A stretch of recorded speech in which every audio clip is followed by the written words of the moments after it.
Good morning વિદ્યાર્થી મિત્રો.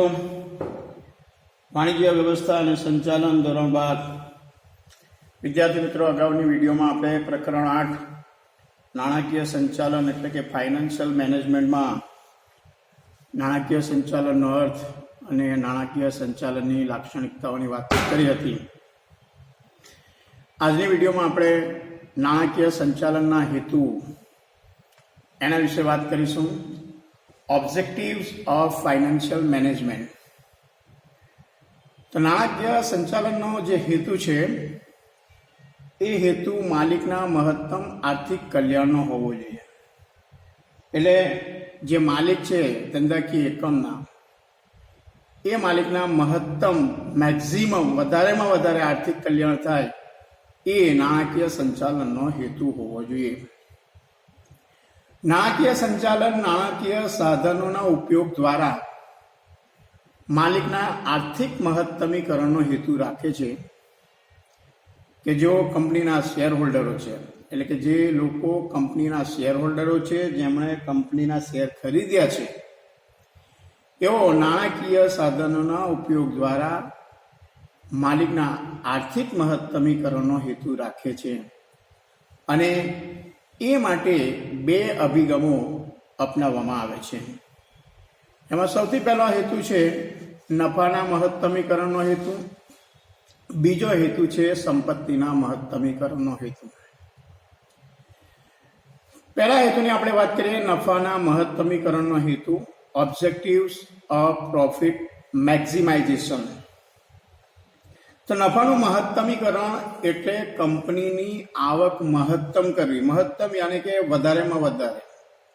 એટલે નફાનું મહત્તમીકરણનો અર્થ થાય છે કંપનીની આવક વધારેમાં વધારે કરવી, મહત્તમ એની આવક કરવી.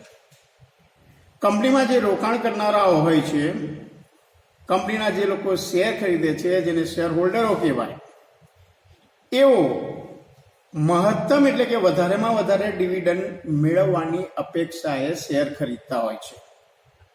એટલે કે જે લોકો કંપનીમાં રોકાણ કરતા હોય છે એ લોકો વધારેમાં વધારે ડિવિડન્ડ મળે એ આશાએ, એ હેતુથી કંપનીના શેર ખરીદતા હોય છે.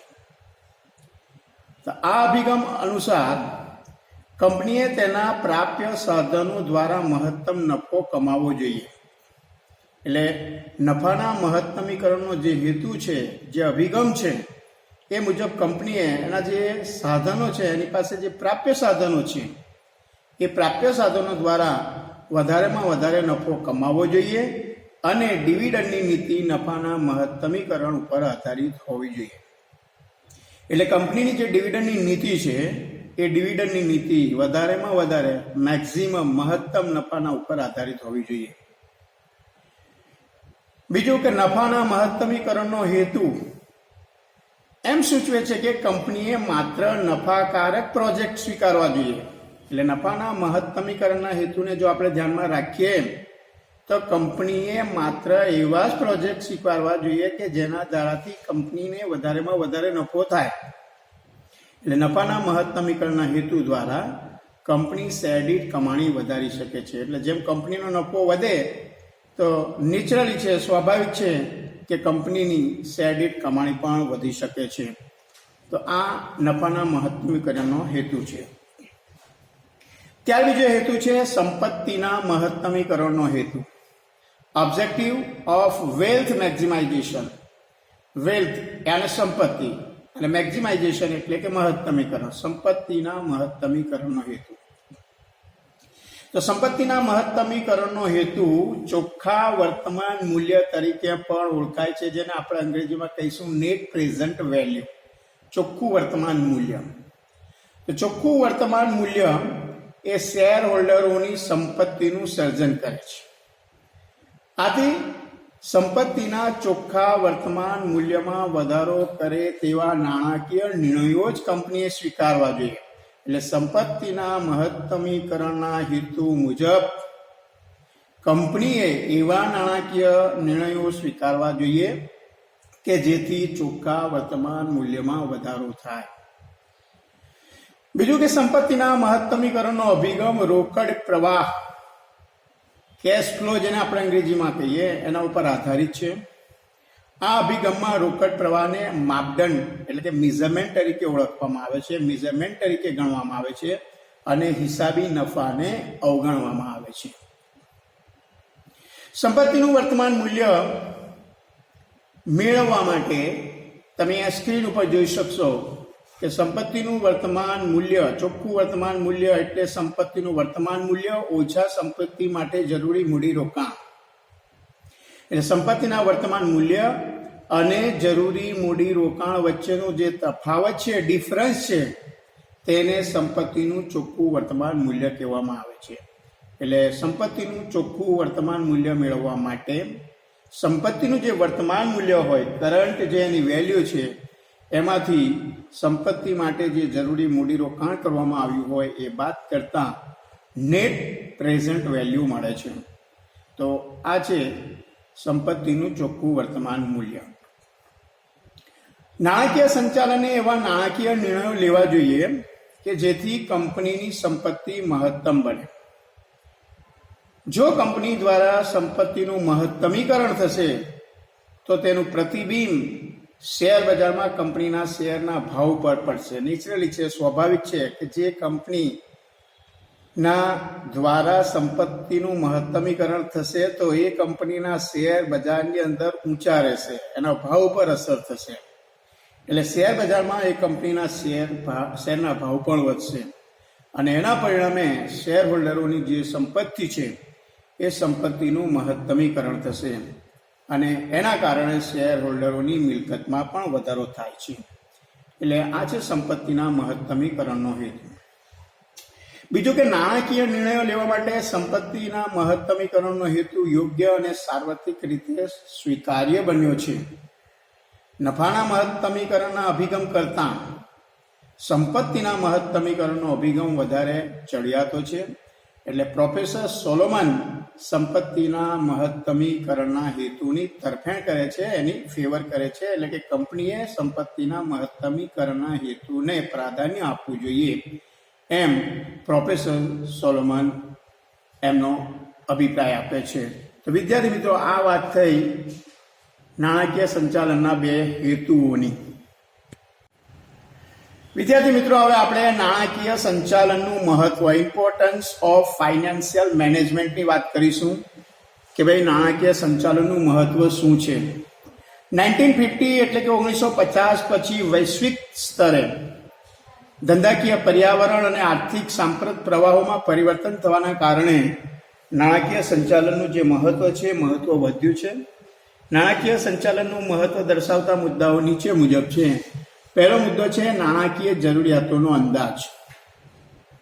તો નાણાકીય સંચાલનના કારણે નિશ્ચિત સમય દરમિયાન ધંધા માટે લાંબા ગાળાની અને ટૂંકા ગાળાની મૂડીની કેટલી જરૂરિયાત રહેશે તેનો અંદાજ મળી શકે છે.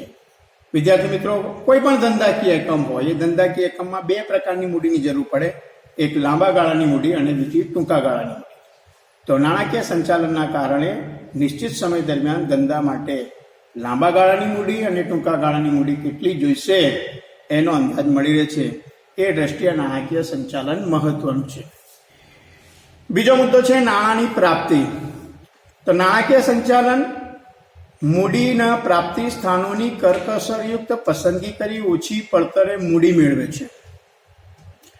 નાણાકીય સંચાલન દ્વારા મૂડીના જે વિવિધ પ્રાપ્તિ સ્થાનો છે, જે આપણે ધોરણ 11 ની અંદર શીખી ગયા છીએ, મૂડીના પ્રાપ્તિ સ્થાનો, શેર, ડિબેન્ચર, બોન્ડ, જાહેર થાપણ, આ બધા ધંધાકીય એકમ માટેના મૂડીના પ્રાપ્તિ સ્થાનો છે. તો આ પ્રાપ્તિ સ્થાનોમાંથી જે પ્રાપ્તિ સ્થાન વધારે કરકસરયુક્ત હોય એની પસંદ કરી ઓછા પડતરે મૂડી મેળવી શકાય છે. એ દ્રષ્ટિએ નાણાકીય સંચાલન મહત્વનું છે. ત્યાર પછી ત્રીજો મુદ્દો છે આયોજન અને અંકુશ. નાણાકીય સંચાલન દ્વારા નાણાંનો ઉપયોગ કરકસરયુક્ત રીતે થાય એ માટે નાણાંના આયોજન સાથેનો અંકુશ જરૂરી છે. એટલે નાણાકીય સંચાલન દ્વારા આયોજન પણ થઈ શકે છે અને એનો અંકુશ પણ રહી શકે છે. આ દ્રષ્ટિએ પણ નાણાકીય સંચાલન અગત્યનું છે.